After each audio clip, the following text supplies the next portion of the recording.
Sejam muito bem-vindos a mais um Casos de Terça. Se você é novo por aqui, todas as terças eu trago crimes reais e casos não solucionados, coisas sobrenaturais e bizarras, e também falo sobre filmes e séries. Então eu já te adianto que se você não gosta desse tipo de vídeo, eu não te aconselho a continuar assistindo esse vídeo. E se você continuou por aqui, não se esquece de se inscrever no meu canal e de ativar o sininho para receber notificação sempre que sair conteúdo novo por aqui. E também já aproveita e se inscreve lá nas minhas redes sociais, que lá a gente fica mais próximo e tem muito conteúdo curto diariamente. E hoje a gente vai dar um mergulho na aterrorizante história do filme do boneco Chucky. Inclusive, ele tá aqui na minha camiseta, eu não consigo mostrar tudo aqui, mas estamos aqui devidamente caracterizadas para falar tudo sobre esse filme que foi um grandíssimo sucesso ali do final dos anos 80 e o sucesso ele vem seguindo até os dias de hoje. Então bora lá começar o vídeo de hoje.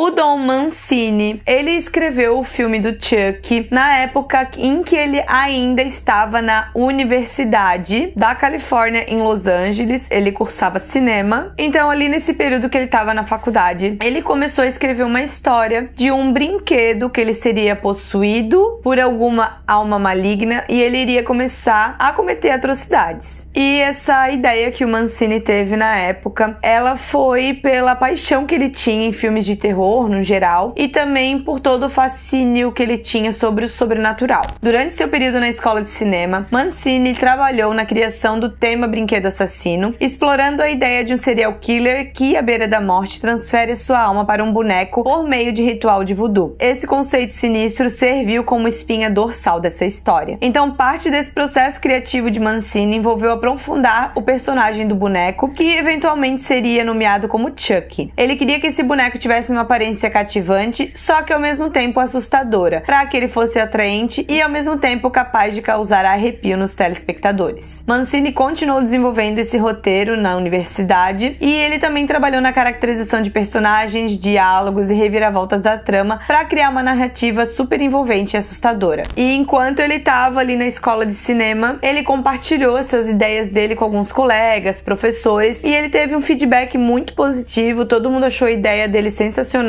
Então ele não tirou aquilo da cabeça. Então quando ele finalizou os estudos ali na universidade, ele decidiu que ele ia levar essa ideia do brinquedo assassino adiante. Então ele apresentou essa ideia pro diretor Tom Holland e ele na hora ali já comprou essa ideia para eles seguirem com as gravações. Mas antes da gente chegar nessa parte de bastidores e de filmagens, eu também quero pontuar algumas inspirações que também fizeram parte desse personagem ali do Chucky, porque o Don Mancini, ele se inspirou em várias histórias para criar aquele enredo, para criar aquela criatura maligna ali. O primeiro deles foi o caso do Robert the Doll, que é uma das principais fontes de inspiração do Don Mancini. Ele era um boneco que foi possuído por uma entidade maligna e essa história ela é real. Ela causava eventos inexplicáveis e aterrorizantes e serviu como ponto de partida para a concepção do Chucky. Nesse primeiro filme da franquia, que era o Brinquedo Assassino de 1988, o Chucky ele era originalmente um serial killer na região de Chicago, dos Estados Unidos, que tinha o nome de Charles Lee Ray. Quando ele é caçado pelo detetive Mike Norris no início do filme, Charles decide usar a técnica de transferência de alma que foi ensinada por um instrutor de voodoo, mas como ele não consegue encontrar nenhuma pessoa por perto, ele acaba usando um boneco. Ou seja, o Chucky, que é um boneco ruivo possuído pela alma do serial killer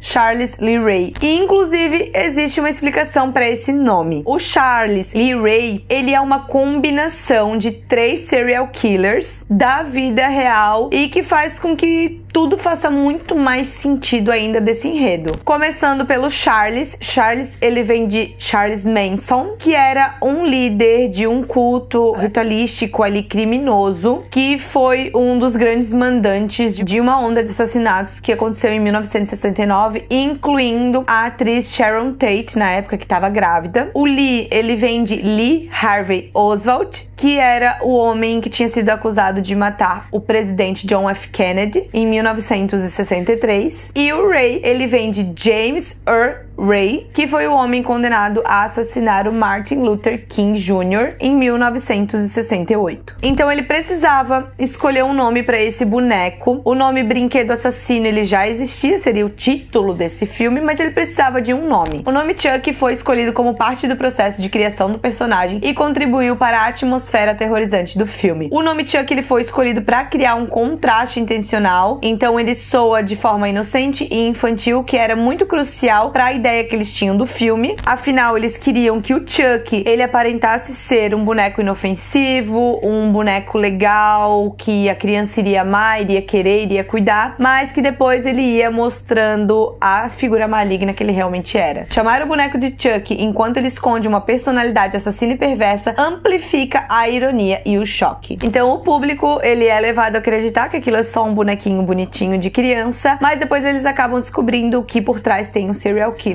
ali no meio. Memorabilidade e simplicidade. O nome Chuck é simples, fácil de lembrar e de pronunciar. Isso tornaria aquele personagem totalmente memorável para o público e facilitaria essa associação do personagem ao filme, e ele queria realmente que ele fosse um vilão bem icônico, o que realmente eles conseguiram. Então, com certeza, todo esse rolê aí da escolha do nome do Chuck foi fundamental também para complementar esse roteiro do filme, e ele desempenhou ali um papel fundamental nessa parte do terror, do mistério, nessa construção da tensão e do choque do brinquedo assassino. E além, claro, também a voz dele e a aparência, tudo isso fez com que ele tivesse esse legado até os dias de hoje. A escolha do elenco para o primeiro filme de Chuck, Brinquedo Assassino, que foi lançado em 1988, desempenhou um papel crucial no sucesso e na longevidade da franquia. Catherine Hicks, que protagonizou Karen Barkley, que era mãe do menino que se torna o proprietário do Chuck, foi uma decisão bem importante. Afinal, ela trouxe um senso de empatia, de realismo pro filme, e a atuação dela com certeza também ajudou a sustentar aquele tom do filme. Ela já tinha uma carreira legal ali por Hollywood, então isso também ajudou com que ela fosse escolhida e deu super certo ali naquele primeiro filme. Chris Sarandon é conhecido por seus papéis em alguns filmes como Garoto Perdidos e O Estranho Mundo de Jack, e ele foi escalado para o papel do detetive Mike Norris. Alex Vincent, que interpretou Andy Barkley, que é o menino que recebe Chuck como presente de aniversário. A produção tinha realizado uma extensa busca por atores mirim, até que o Alex Vincent, com a sua aparência carismática e expressiva, conquistou esse papel. Brad Dourif, que fez a voz do Chuck e também o serial killer, foi uma das escolhas mais icônicas do elenco. Afinal, ele que deu a voz para o Chuck. E ele já era conhecido por alguns papéis em filmes como Um Estranho no Ninho e A Hora do Pesadelo 3. A voz marcante e a atuação vocal conferiram ao boneco Chuck uma personalidade aterrorizante e tornou Chuck um dos vilões mais memoráveis do cinema. E eles também levaram muito em consideração a química do elenco em si. Afinal, a interação entre eles era muito fundamental para o sucesso do filme. O primeiro filme do Chuck, né, lembrando que ele foi passado em 1988, né, ele lançou em 1988, então ele juntava alguns efeitos especiais mais práticos que caracterizavam toda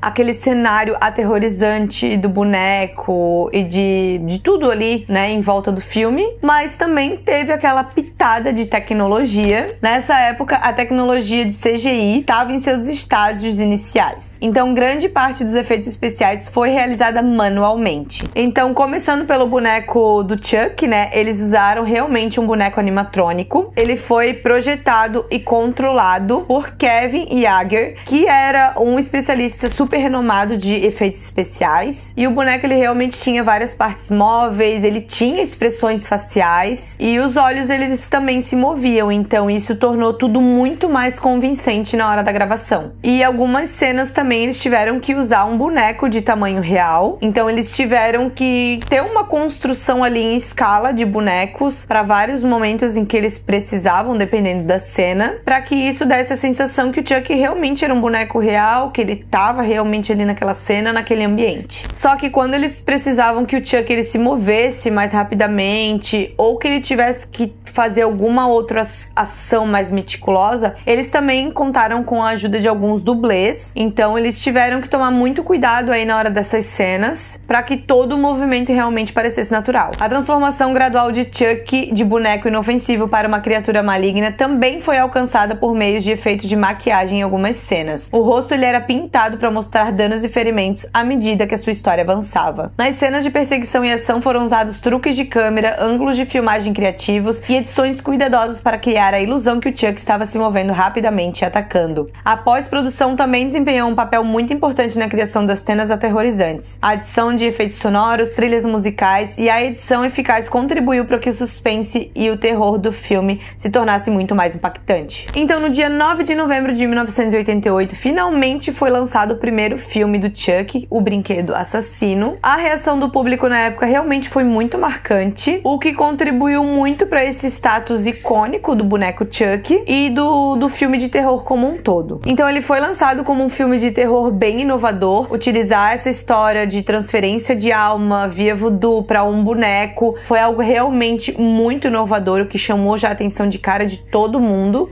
E também essa junção do horror sobrenatural com um brinquedo infantil era algo que até então nunca ninguém tinha visto. Obviamente que ele tinha uma restrição de idade, esse filme, apesar de retratar brinquedo, criança, como tinha muita violência, muitas cenas pesadas, enfim, tinha uma faixa etária permitida. E isso acabava adicionando um pouquinho mais de curiosidade e mistério, né? Porque quem era mais jovem, que não podia ir no cinema assistir, ficava super curioso para saber do que todo mundo estava falando. E quando eles foram fazer também a propaganda para promover o filme, eles promoveram como um brinquedo legal, um brinquedo de infância, uma coisa super inocente que atraía o público, mas quando eles chegavam lá eles viam o que realmente o Chuck representava. E ele foi um grande sucesso também de bilheterias, ele arrecadou 44 milhões de dólares, superando bem significativamente o valor que eles tinham ali na produção.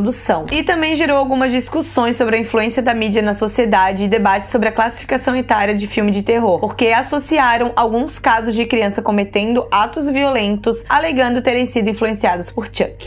E depois de todo esse sucesso e dessa reação incrível do público, tiveram outros lançamentos de sequência do filme do Brinquedo Assassino. E não só isso, eles acabaram lançando jogos, livros, série de TV e vários fãs super leais. Tanto é que, assim, ele foi lançado em 88 e até hoje a gente ouve falar muito do Brinquedo Assassino. A geração atual conhece, sabe quem é esse boneco, sabe o que representa esse filme. Então, ele é um dos ícones ali mais reconhecíveis do gênero. Então, falando um pouquinho das sequências que foram lançadas depois, eu vou deixar aqui um resumo pra vocês. O primeiro filme, então, foi O Brinquedo Assassino de 1988. Esse é o filme que iniciou a saga e a história segue Chuck, um boneco possuído pelo espírito de um assassino em série, Charles Lee Ray, e ele era dado como presente de aniversário pro jovem Andy Barclay, e o filme se concentra na luta de Andy e a sua mãe Karen para sobreviver às tentativas de Chuck de transferir a sua alma para o corpo de Andy. O segundo filme foi O Brinquedo Assassino 2, que lançou em 1990, e ela continua com a história de Chuck. Após a sua suposta destruição no primeiro filme, ele retorna para assombrar a vida de Andy e aterrorizar uma nova família. O terceiro filme, Brinquedo Assassino 3, foi lançado um ano depois, no ano de 1991, e ele leva o Chuck para uma academia militar, onde ele se volta contra os cadetes enquanto tenta transferir a sua alma para o novo corpo. O quarto filme, que também foi super icônico, é A Noiva do Chuck, que lançou em 98, e esse filme ele trouxe já uma reviravolta na série do Chuck, porque ele sendo ressuscitado, ele acaba encontrando uma parceira, Tiffany, que também é possuída por uma alma. O casal de bonecos ele embarca em uma violenta jornada de assassinatos e caos.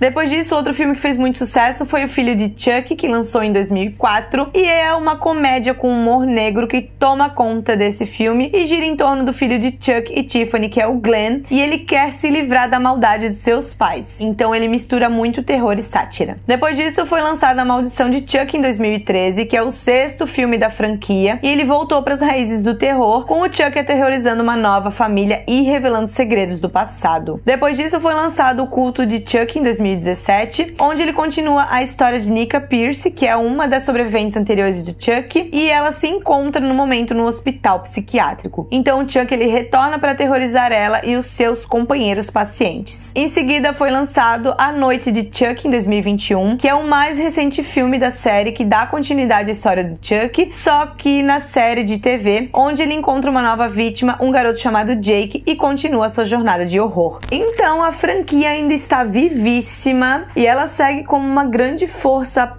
poderosa do gênero de terror. Então assim a gente chegou ao fim desse resumão de como foi criado esse filme, quais foram as inspirações, bastidores, escolha de elenco e tudo mais. E o Chuck ele vai continuar nos atormentando não só nos pesadelos, mas também nas telas aí do cinema e da televisão. E não deixem de dar o like aqui nesse canal e de comentar o que vocês acharam, qual o próximo filme de terror ou suspense que vocês querem que eu comente. Se vocês gostaram também aí desse vídeo, não se esqueçam também de compartilhar com um amigo ou amiga que gosta desse estilo de vídeo, ajuda muito na divulgação do meu trabalho. E esse é o Caso de Terça, e a gente se vê na próxima viagem do mundo do terror.